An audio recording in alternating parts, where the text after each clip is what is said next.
All right, number 13 says, hey, what's the domain of this? Now remember, with domain, if it's a fraction, the bottom can't come out to be 0.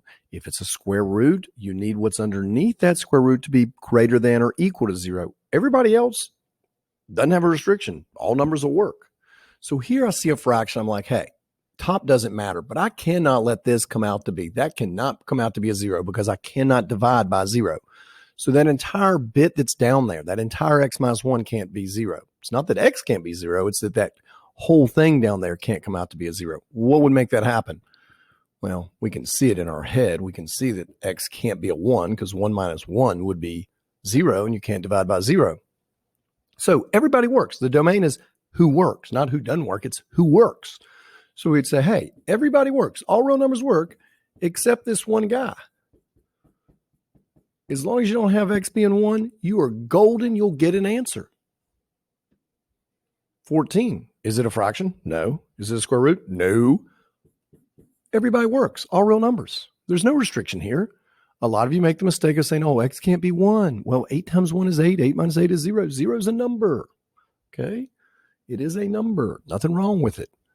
Now, where 0 is a problem is like in this guy, because you can't have 0 in the denominator of a fraction because you can't put things in groups of 0. Doesn't make sense. So we take this and we say, hey, you can't be 0, buddy. We solve it. 3x can't be a 10. Divide by 3. Divide by 3. X cannot be 3 and a third, or 3.3 bar if you like. So is that how we leave our answer? No, we say, hey, everybody works because, again, domain is who works. All real numbers work except x cannot equal this 3 and a third. Square root. What can happen here? Oh, you can't take the square root of a -1 or a -2 or -3. It ends up being an imaginary number. We're not dealing with imaginary numbers here. We're dealing with real numbers. So we simply take what is in there and say, hey, you better be bigger than or equal to 0. You can be 0. The square root of 0 is 0. So I just solved this. Add 18, add 18. 3x has to be bigger than 18. Divide by your 3. As long as x is bigger than or equal to 6, we're good. Notice if you plug in 6, 3 times 6 is 18. 18 minus 18 is 0. Plug in 7, 21 minus 18, square root of 3. That's okay.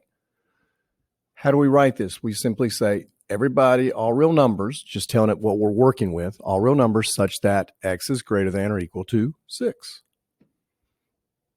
17, not a fraction, not a square root. Everybody's working. That's simple.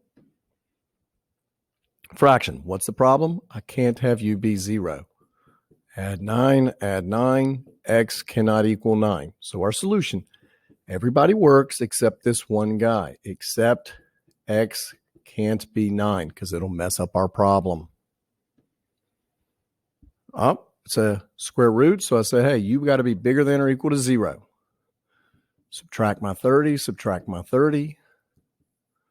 And we have a little extra play here because when I divide by -2, remember the inequality flips.